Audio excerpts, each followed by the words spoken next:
सभी मेरे प्यारे व्यूअर्स का वेलकम है YET के एडिटोरियल क्लास में। मैं हूं आपका होस्ट अमन बहल।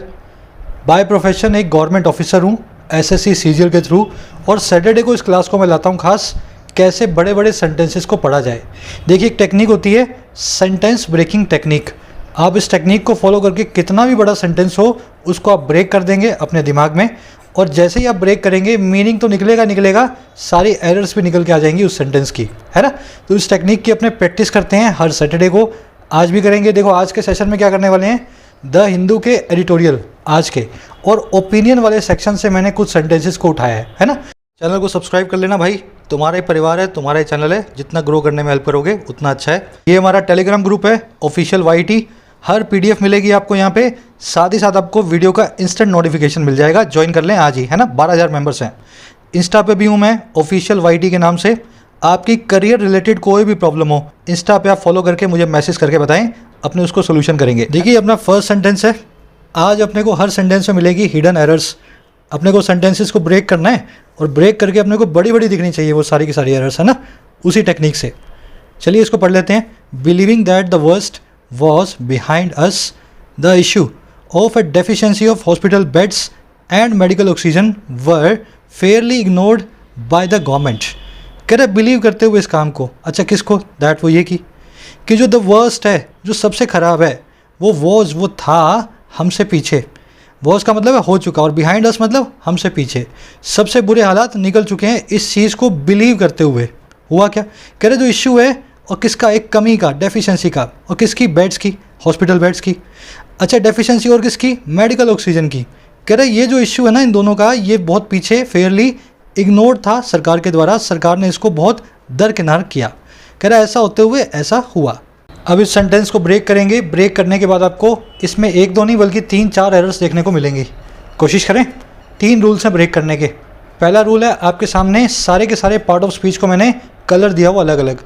नाउन प्रोनाउन जीरेंड मिलेंगे ग्रीन कलर में, कंजंक्शन अगर मिलेगी तो येलो कलर में, एडजेक्टिव ब्लू कलर में, एडवर्ब किसमें, पिंक कलर में, और वर्ब मिलेगी रेड कलर में। इसके बाद में अगर आपको कोई ब्लैक कलर में मिले तो या तो वो होगा आर्टिकल, और अगर डार्क ब्लैक में मिले तो वो होगी प्रेपोजिशन।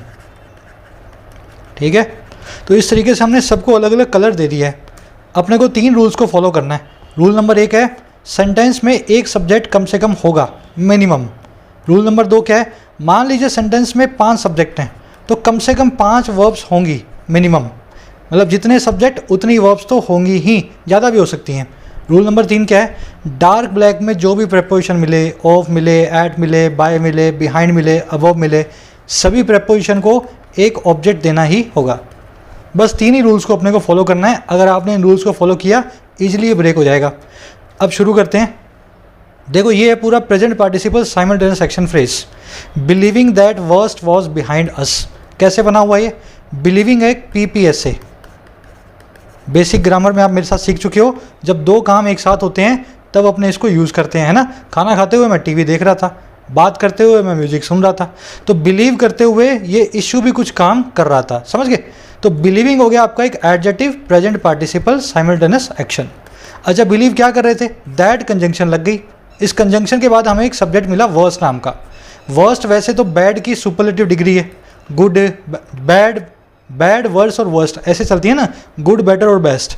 तो हमें ध्यान ये देना है कि एडजेक्टिव जो है ना, कभी कभी नाउन का काम भी करते हैं। ये वर्स्ट अगर इसके बाद में कुछ नाउन पड़ा होता तब तो ये बनता है एडजेक्टिव। अगर ये गुड, बैड, वर्स्ट ऐसे अकेले आ जाएं तो ये नाउन ही बन जाते हैं। तो द वर्स्ट का मतलब होता है सबसे बुरे हालात नाउन फॉर्म में। पहला जो आपको नाउन मिले वही सब्जेक्ट होता है सेंटेंस का। तो ये आपका पहला रूल पूरा हो गया। देखो, वर्ब सिंगुलर है, इसकी वर्ब भी सिंगुलर है, पीछे लगा हुआ वॉज, सब्जेक्ट को मिल गई वर्ब। अच्छा, बिहाइंड प्रेपोजिशन है। प्रेपोजिशन का ऑब्जेक्ट कौन होते हैं? ये ग्रीन कलर वाले, नाउन प्रोनाउन या जीरेंड। तो अस नाम का जो जीरेंड, जो प्रोनाउन है, इस प्रेपोजिशन का ऑब्जेक्ट बन गया। अभी तक मामला सेट है। ये पूरा का पूरा एक जो है पार्टिसिपल फ्रेज हमने देख लिया, प्रेजेंट पार्टिसिपल। अब देखो, ये लगा हुआ है कॉमा। इससे पता लगा हमें कि अब मेन सब्जेक्ट आने वाला है सेंटेंस का। तो इश्यू जो है, ये वाला नाउन बन गया आपका सब्जेक्ट। सब्जेक्ट के बाद प्रेपोजिशन आई ऑफ, इसका ऑब्जेक्ट है डेफिशिएंसी। फिर प्रेपोजिशन ऑफ आई, इसका ऑब्जेक्ट है हॉस्पिटल और बेड्स। अब देखो, हॉस्पिटल भी एक नाउन है, बेड्स भी एक नाउन है। आपके दिमाग में आएगा दोनों में से किसको इसका ऑब्जेक्ट बनाए? भाई दोनों ही ऑब्जेक्ट हैं इसके। जब 2 नाउन्स एक साथ मिल जाएं तो बनाते हैं वो कंपाउंड नाउन।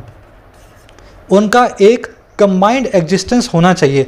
हॉस्पिटल बेड्स नाम की एक चीज़ होती है ना, जैसे लेमन के साथ में टी मिला दूँ, लेमन और टी दोनों का अलग अलग एग्जिस्टेंस भी है और दोनों का एक साथ एग्जिस्टेंस भी है। लेमन टी बाजार में मिलती है, गोल्ड मेडल है, स्पोर्ट्स कार है ना। तो जब दो नाउन एक साथ मिलते हैं और अपना एक कंबाइंड एग्जिस्टेंस बनाते हैं, वो एक सिंगुलर नाउन की तरह बिहेव करते हैं। तो ये दोनों नाउन हॉस्पिटल बेड्स जो हैं इस ऑफ प्रेपोजिशन का ऑब्जेक्ट हैं, कंबाइंड नाउन। अच्छा, एक तो डेफिशिएंसी इनकी और दूसरा डेफिशिएंसी किसकी? मेडिकल ऑक्सीजन की। कौन सी ऑक्सीजन? मेडिकल। तो मेडिकल एक एडजेक्टिव, ऑक्सीजन एक नाउन। समझ गए ना? डेफिशिएंसी के बाद जो ऑफ प्रेपोजिशन है इसके दो ऑब्जेक्ट हैं, पहला है हॉस्पिटल बेड्स, दूसरा एंड के बाद मेडिकल ऑक्सीजन। एंड है, इधर है, नोर है, और है, ये सब होते हैं कोऑर्डिनेटिंग कंजंक्शन। इनका काम क्या होता है? दो नाउन्स को, दो एडजेक्टिव्स को, दो वर्ब्स को, है ना, आपस में मिलाना। तो ऑफ के दोनों मिले हुए ऑब्जेक्ट्स हैं, पहला बेड, दूसरा ऑक्सीजन। अब आगे बढ़ो, देखो इश्यू की वर्ब अभी तक हमें मिली नहीं है। सब्जेक्ट था हमारा इशू और इसकी वर्ब मिली है हमें वर। तो ये बन गई आपकी एरर नंबर 1। आपको ये सेंटेंस हिंदी में पढ़ के लगेगा कि ये इसकी भी कमी थी तो इसकी भी कमी थी तो हम वर लगा देंगे, ठीक है। लेकिन इंग्लिश में टेक्निकली चलोगे तो आपको पता लगेगा ये तो इसका ऑब्जेक्ट है और ये भी इसका ऑब्जेक्ट है, इनका इस वर्ब से कोई कनेक्शन नहीं है। इश्यू की वर्ब है वर। अगर ऐसा है तो इशू के लिए सिंगुलर वर्ब आनी चाहिए, यहाँ पे मुझे लगाना पड़ेगा वॉज। तो ये तो हो गई आपकी एरर नंबर 1, है ना, सब्जेक्ट की वर्ब मैच करवाते हुए। अब आगे बढ़ो, issue were ignored, be family की वर्ब है। Is, am, are, was, were, be, being, been, ये 5, 6, 8 वर्ब्स हैं वी फैमिली की। इसके बाद में अगर V3 आ जाए तो इसका एक ही मतलब होता है, सेंटेंस पैसिव वॉइस में है। तो इनको इग्नोर किया गया था, ये पूरा आपका वर्ब फ्रेज बना। और कैसे किया गया था? फेयरली, कुछ हद तक। फेयरली का मतलब है to some extent, to some extent. तो ये एडवर्ब होगी, इस वर्ब को मॉडिफाई कर रही है। बाय प्रीपोजिशन है, इसका ऑब्जेक्ट है गवर्नमेंट। अब एक काम करेंगे, पूरे सेंटेंस को मैं रिपीट करूंगा, फिर अपने बाकी के एरर्स को पकड़ेंगे। एक बार समझ में आना चाहिए आपको। ये पूरा है पार्टिसिपल फ्रेज। इस काम के होते हुए एक दूसरा काम हुआ। अब देखो दूसरा काम हुआ, पहले उसको हम जो है पकड़ने की कोशिश करते हैं। इशू आपका सब्जेक्ट है, मेन सब्जेक्ट सेंटेंस का। वर है इसकी वर्ब। ये वर्ब भी गलत है क्योंकि इशू के हिसाब से हमें वॉज लगाना चाहिए थे। सेंटेंस की एरर नंबर 1। अब देखो ऑफ प्रीपोजिशन का ऑब्जेक्ट है डेफिशिएंसी नाम का नाउन। इसके आगे ए भी लगा हुआ है। डेफिशिएंसी का मतलब होता है कमी। फिर ऑफ का ऑब्जेक्ट 2 हैं, पहला है हॉस्पिटल बेड्स, दूसरा है मेडिकल ऑक्सीजन। अच्छा, वर्ब जो है ना, वर्ब, इसके बाद में मेन वर्ब है इग्नोर्ड। ये एक पैसिव वॉइस का सेंटेंस है, बाय है गवर्नमेंट। तो ये जो इश्यू है इग्नोर किया गया था सरकार के द्वारा। और कब किया गया था? इस चीज़ में बिलीव करते हुए कि वर्स जो था वो हमारे पीछे छूट चुका है। बिलीविंग प्रेजेंट पार्टिसिपल, दैट एक कंजंक्शन, वर्स्ट आ गया सब्जेक्ट नंबर 2, वॉज होगी इसकी वर्ब नंबर 2, बिहाइंड होगी प्रेपोजिशन, अस हो गया इसका ऑब्जेक्ट। आपको ऐसे इस सेंटेंस को ब्रेक करना होता है। अब आ जाओ सेंटेंस में बची हुई एरर्स को देख लेते हैं, है ना। फेयरली और रादर में फ़र्क करना सीखें। दो वर्ड्स हैं हमारे पास इंग्लिश में, एक फेयरली, एक रादर। दोनों का मतलब है कुछ हद तक, लेकिन फेयरली आप यूज़ करेंगे पॉजिटिव सेंस में, रादर करेंगे नेगेटिव सेंस में। द रिपोर्ट वॉज फेयरली या रादर यूजलेस।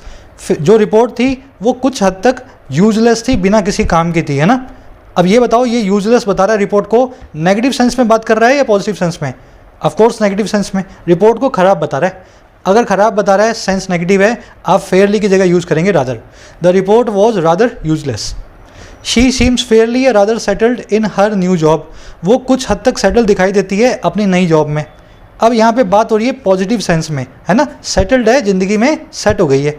अगर ऐसा है, पॉजिटिव सेंस है, तो रादर को यूज़ ना करके आप यूज़ करेंगे फेयरली को। वैसे ही मारिया हैड अ फेयरली या रादर हार्श चाइल्डहुड।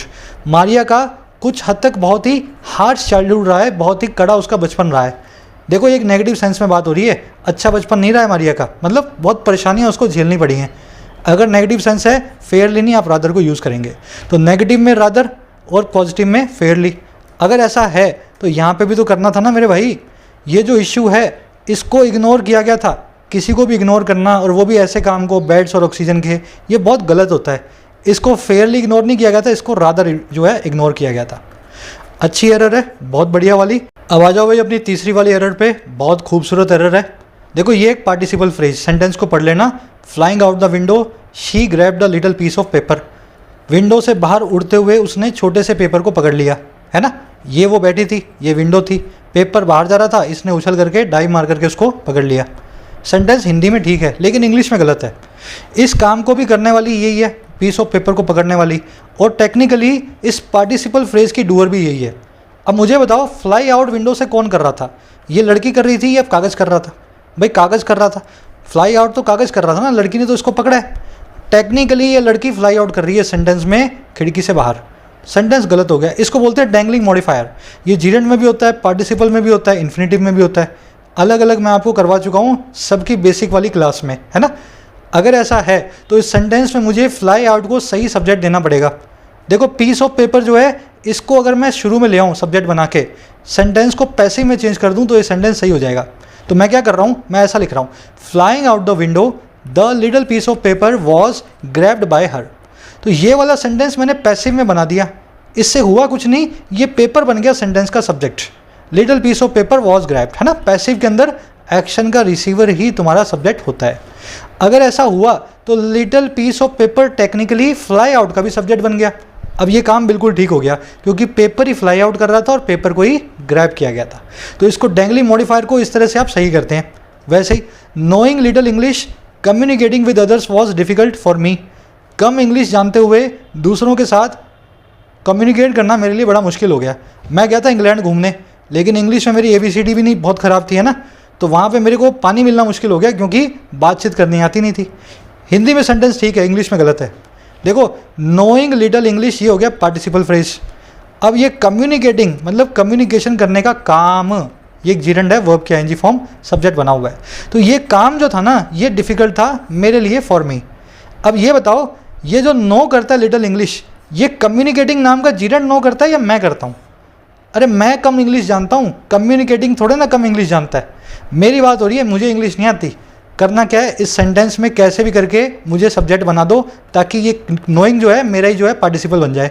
तो मैं कैसे बनाऊंगा, knowing little English I found it difficult to communicate with others. Passive में डालने से नहीं होगा, यहाँ पे आपको सेंटेंस को थोड़ा सा बदलना पड़ेगा। अब देखो मैं ही मुश्किल पा रहा हूँ बात करना और मैं ही कम इंग्लिश को भी जानता हूँ। नोइंग भी मेरी वर्ब और ये भी मेरी वर्ब, है ना। बस इसी को डैंगलिंग मॉडिफायर को आपको यहाँ भी ठीक करना है। ये बताओ, ये जो बिलीव करने का काम है कि हमारा जो है सबसे बुरा दौर निकल चुका है, ये काम किसने किया, सरकार ने किया या इश्यू ने किया? भाई बिल्कुल सरकार ने किया। इश्यू तो इग्नोर किया गया था। तो मुझे बोलना चाहिए, सेंटेंस को एक्टिव में बदल दो, आप बोल दो the government ignored the issue of deficiency of hospital beds and medical oxygen. समझ गए ना। तो ऐसा आपको करना है, गवर्नमेंट को सब्जेक्ट बनाना है ताकि बिलीविंग इस गवर्नमेंट का पार्टिसिपल प्रेजेंट पार्टिसिपल बने। चलिए बढ़िया, अगले सेंटेंस पे बढ़ते हैं। अगर डोज ज़्यादा हो गई हो तो परेशान मत होना, वीडियो को पॉज कर लो, पानी वानी पी लो, चाय पी लो। पेपर का तुम्हारे लेवल यही है, पेपर में भी परेशान हो गए, इसलिए मैं वीडियो में पहले तुम्हें परेशान कर देता हूँ, है ना। करा a change of guard in Puducherry where governance and developmental took a back seat due to continuing friction between the elected government and Raj Nivas usher in hope for its people. पहले तो ये पढ़ना ही मुश्किल है सेंटेंस, द हिंदू के एडिटोरियल का है, इसका मीनिंग निकाल लेते हैं पहले। कह रहा है एक चेंज ऑफ गार्ड है ना, गार्ड का मतलब होता है पहरेदार, चेंज का मतलब होता है बदलाव। चेंज ऑफ गार्ड का मतलब है पहरेदार को बदल दिया गया, उसकी ड्यूटी हटा दी गई, किसी और पहरेदार को लाया गया। अब इसका मतलब क्या है, सरकार को बदलना। सरकार और कुछ भी नहीं है, हमारे लिए चौकीदारी है। सरकार हमारी सेवक होती है, हम वोट देते हैं, टैक्स देते हैं, सरकार हमारी गार्ड है ना। तो कह रहे सरकार की जो गार्ड जो चेंज हुआ ना पुडुचेरी में, सरकार जो बदली।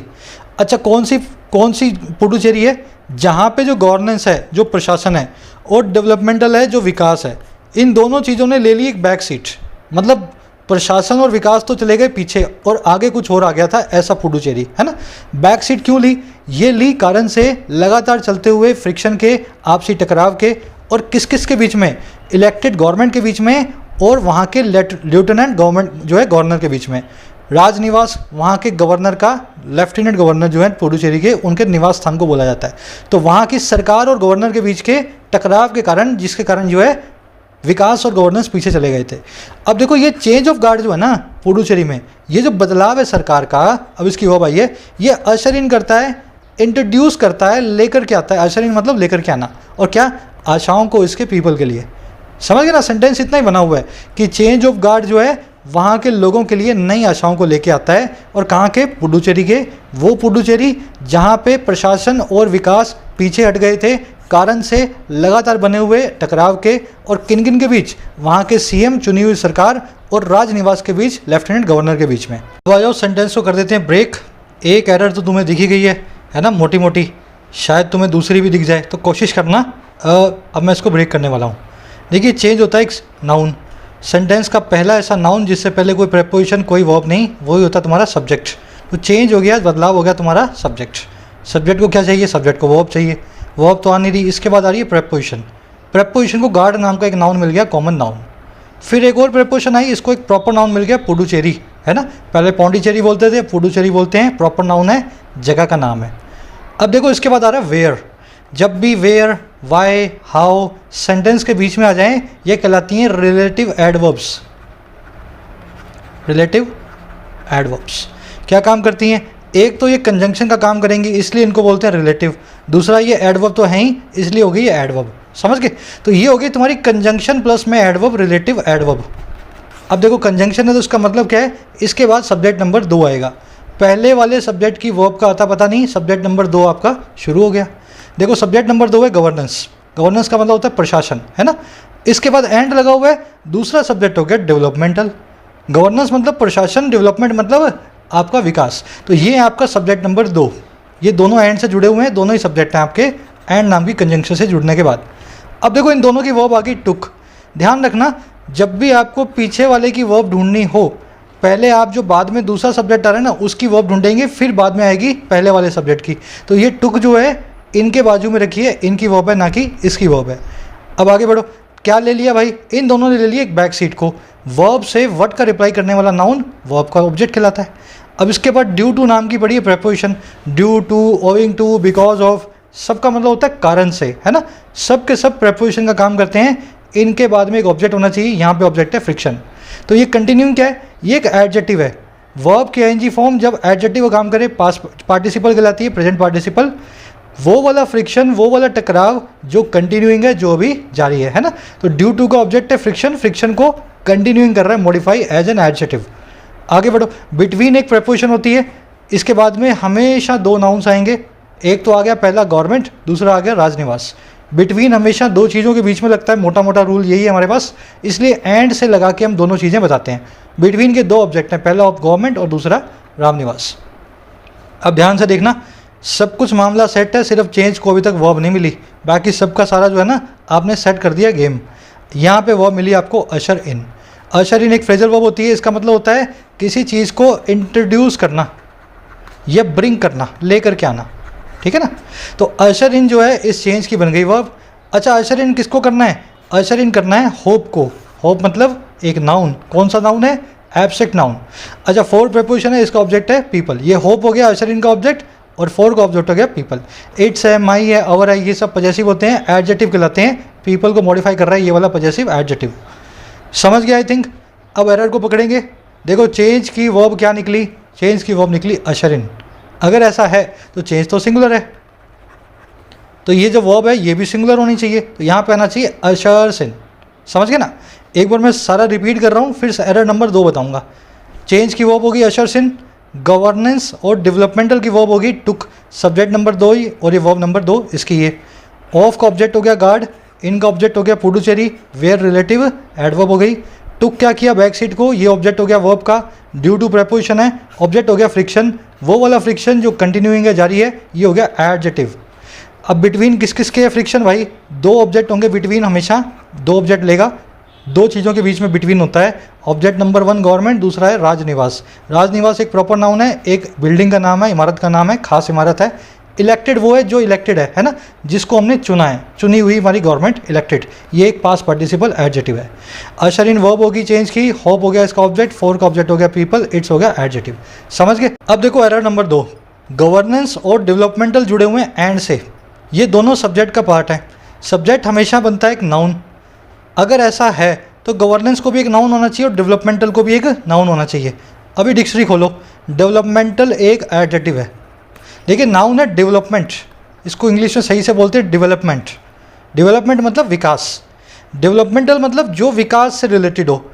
We should follow developmental politics, हमें विकासशील पॉलिटिक्स को फॉलो करना चाहिए, उस राजनीति को जिसमें विकास की बातें हों, और सिर्फ बातें ना हो, विकास भी हो, है ना। तो डेवलपमेंटल एक एडजेक्टिव बन के नाउन्स के आगे लगता है। अगर ऐसा है तो गवर्नेंस के बाद में जो एंड लगा है ना, इसके बाद में दूसरा नाउन आया ही नहीं।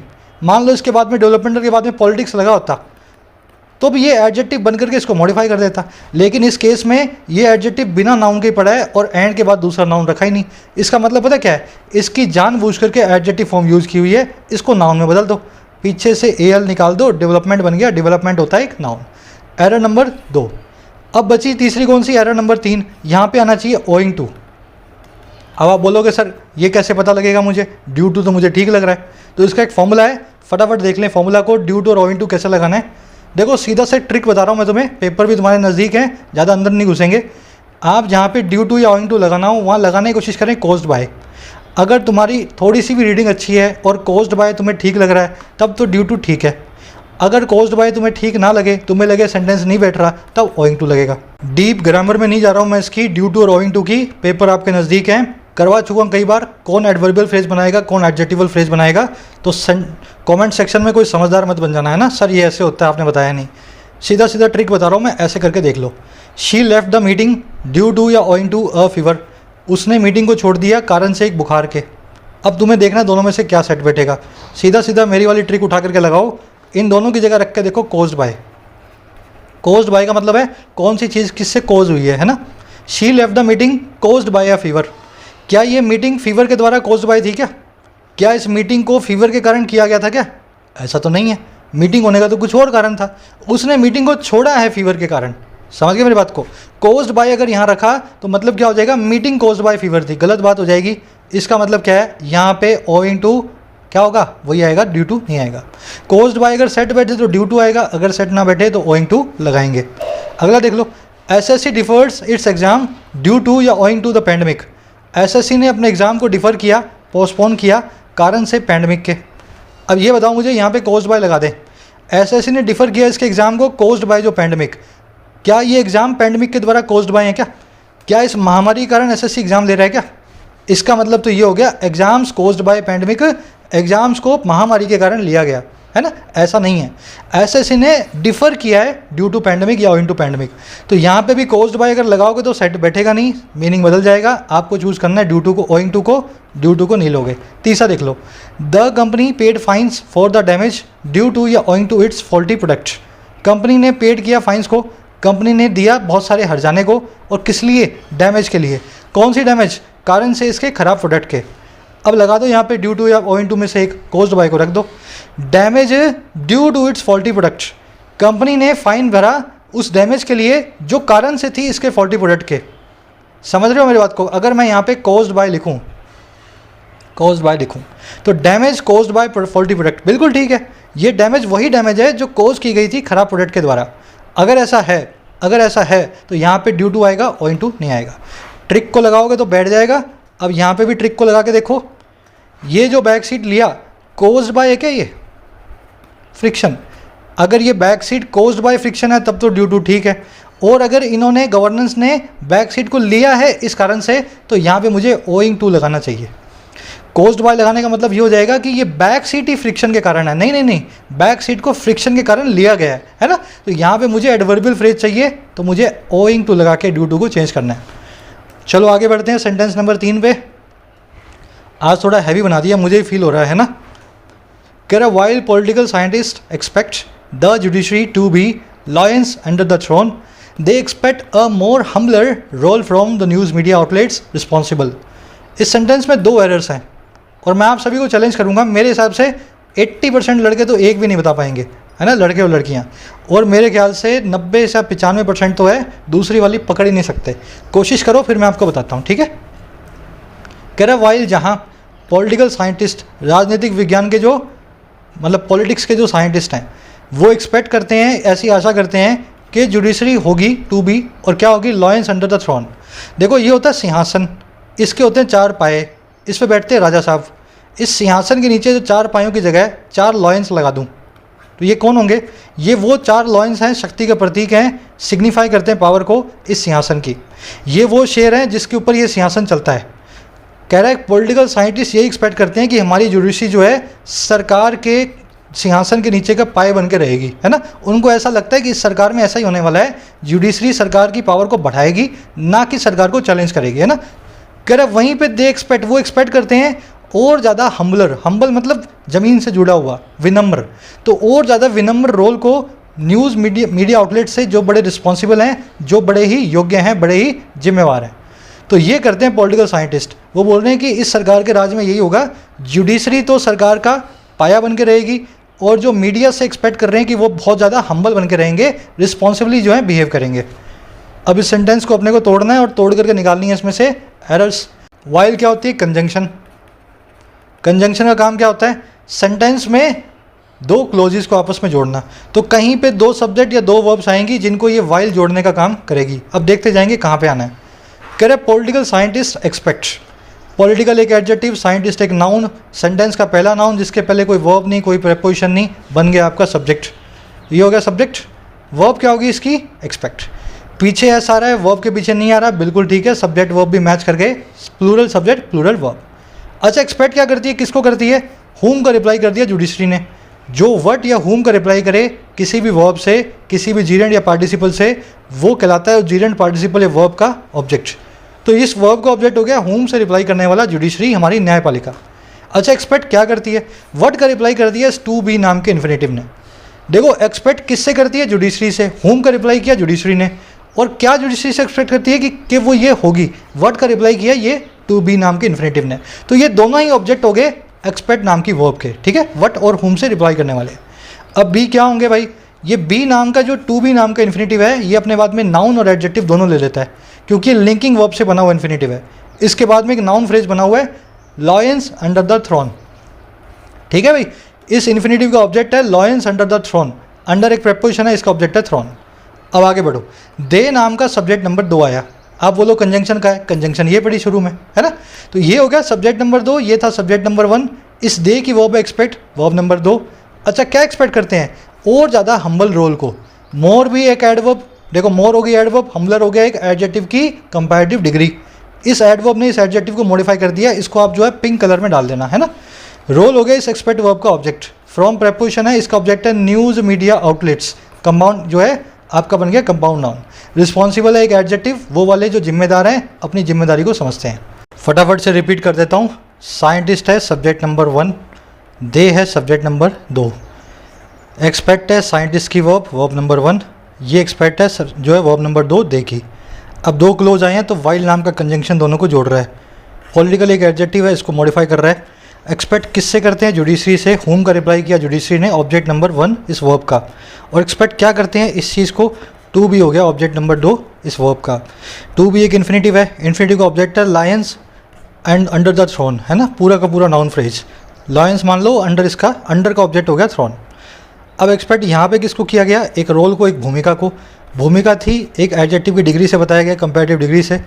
इससे पहले लगा हुआ है मोर, एक एडवर्ब का काम करेगा। पिंक कलर इसको हमने देना था, भूल गए। फ्रॉम प्रेपोजिशन का ऑब्जेक्ट हो गया ये वाले आउटलेट्स, कंपाउंड नाउन, और आउटलेट्स हैं जो रिस्पॉन्सिबल हैं, जो जिम्मेवार हैं।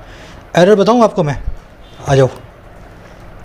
एडजेक्टिव चैप्टर में की थी बहुत पहले, शायद भूल भी गए होंगे आप। कंपैरेटिव डिग्री जो है ना, कंपैरेटिव डिग्री, इसके साथ में कभी मोर नहीं लगता। मान लो जैसे इस सेंटेंस को देखो, Yashika is more smarter than Aman is. तीन लड़के लड़कियाँ हैं। पहला तो है अमन, दूसरी है यशिका, तीसरी है मोहिनी। ठीक है, किसी ने बोला यार अमन स्मार्ट है ना, बहुत जो है होशियार है। आपने बोला मोहिनी भी अमन से ज़्यादा स्मार्ट है। फिर कोई और बोला अरे यशिका तो उससे भी ज़्यादा स्मार्ट है। मतलब अमन से तो है ही, मोहिनी से भी ज़्यादा, मतलब जितनी मोहिनी अमन से स्मार्ट है उससे ज़्यादा यशिका स्मार्ट है। जब आप कंपैरिजन में भी कंपैरिजन करने लग जाओ, कंपैरेटिव डिग्री के साथ में भी कंपैरेटिव डिग्री लगाने की कोशिश करो, तब मोर को कभी भी यूज़ ना करें। अब क्या दिक्कत है? मोर की जगह आप यूज़ करेंगे मच को। तो Yashika is much smarter than Aman is. समझ गए ना? ऐसे आप इसको यूज़ करते हैं। एडजेक्टिव कंपैरेटिव डिग्री के साथ में कभी भी मोर ना लगाएं। वैसे ही this house is more larger than that house. आपने एक घर देखा, उस घर के बाद आपने एक उससे और बड़ा घर देखा, फिर आपने उसके बाद एक और बड़ा घर देखा। अब ये वाला घर इससे बड़ा था, ये वाला घर जो है इससे भी बड़ा और इससे भी बड़ा है। अब आप तीसरे वाले में आके बोल रहे हो ये वाला घर तो और भी ज़्यादा बड़ा है। अब और भी ज़्यादा के लिए मोर लार्जर ना लगा दें, आप लगाएं मच लार्जर।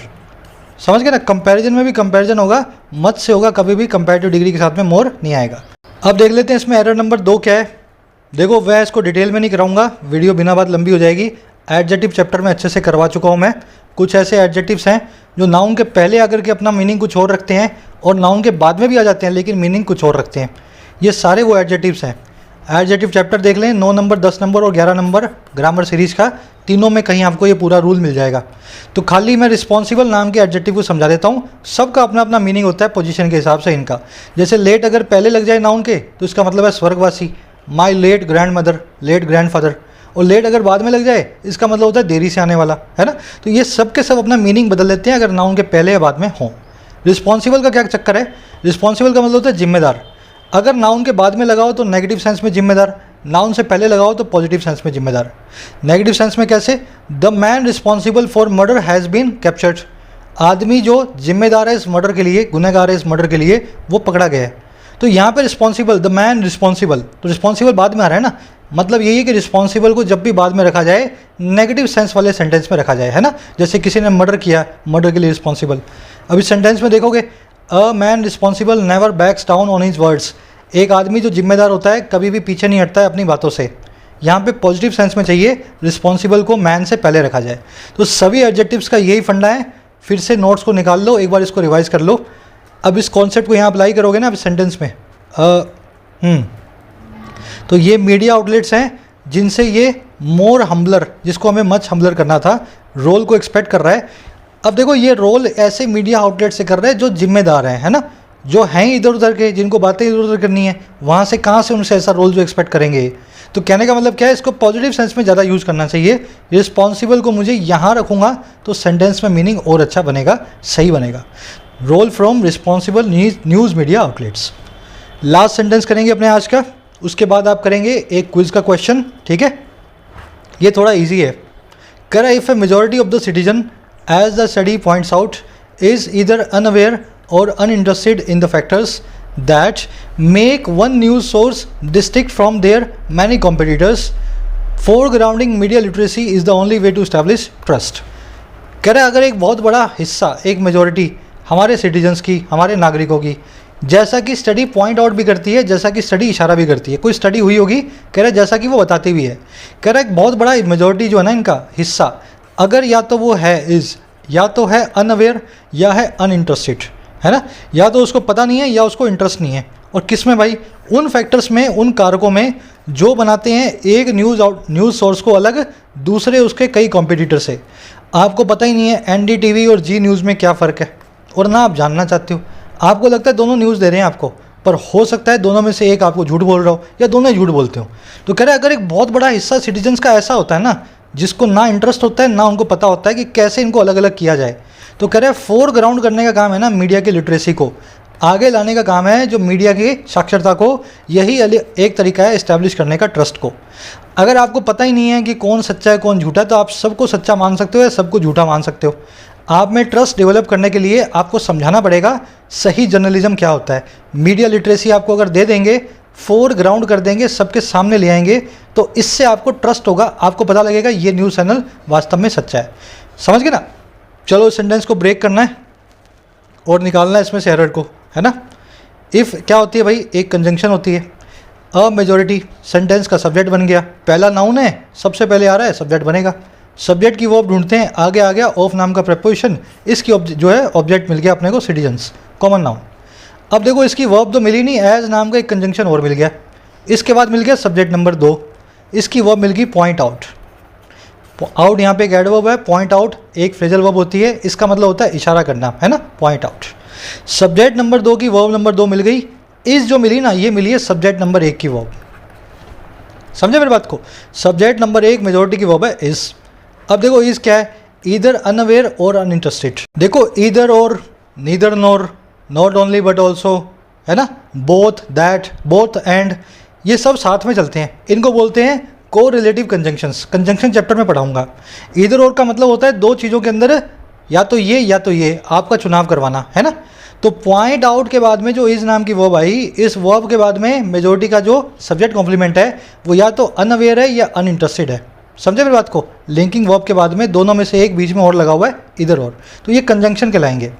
इन प्रेपोजिशन है, इसका ऑब्जेक्ट बन गया फैक्टर्स। इतना समझ गए। अब आगे तब बढ़ेंगे जब इतना समझोगे, क्योंकि सारा कंफ्यूज कर लोगे आप, है ना। If conjunction subject number 1, of का ऑब्जेक्ट हो गया सिटीजन्स, कंजंक्शन सब्जेक्ट नंबर 2, इसकी verb number point out, out एक एडवर्ब है, दोनों फ्रेजल वर्ब बना दी। ये सब्जेक्ट नंबर 1 की वर्ब नंबर 1।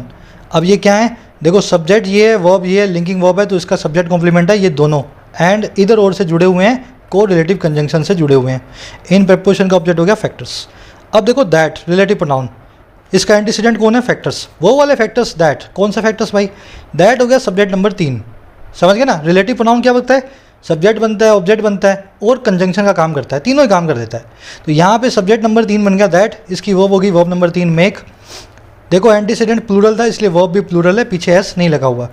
अब देखो क्या करते हैं, मेक, मेक के बाद में वर्ब का ऑब्जेक्ट है हुम से रिप्लाई करने वाला न्यूज़ सोर्स, एक ही न्यूज़ सोर्स है, ये एक एडजेक्टिव इस न्यूज़ सोर्स को मॉडिफाई कर रहा है।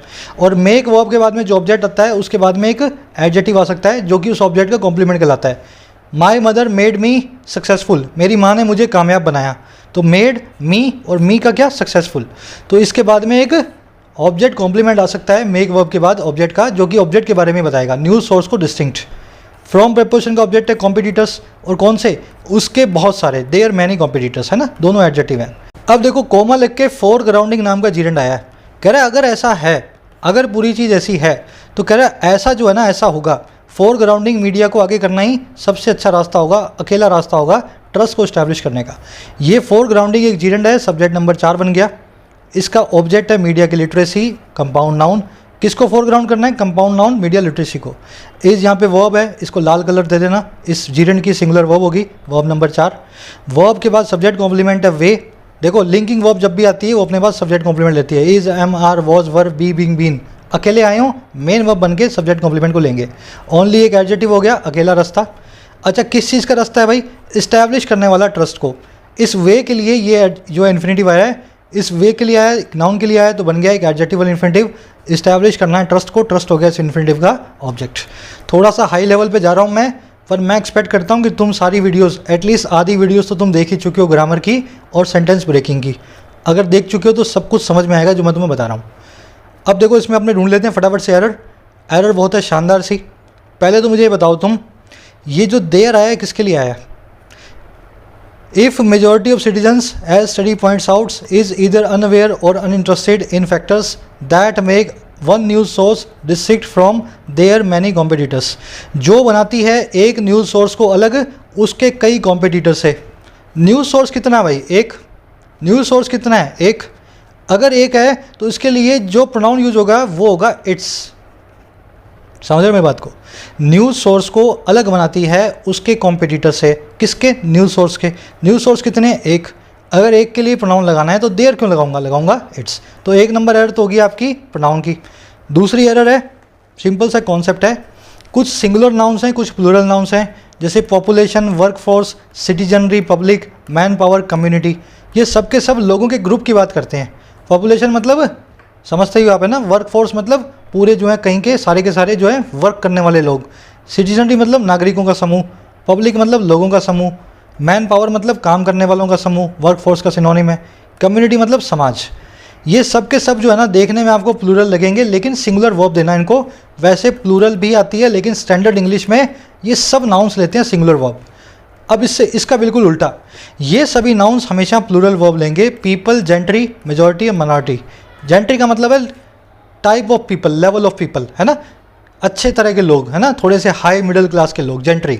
तो पीपल, जेंट्री, मेजॉरिटी, माइनॉरिटी, चारों को वर्ब देंगे, हमेशा प्रीफर करेंगे plural verb. The majority of middle eastern countries follow या फॉलोज इस्लाम। ज़्यादातर जो मिडल ईस्टर्न कंट्रीज़ हैं वो फॉलो करती हैं इस्लाम को।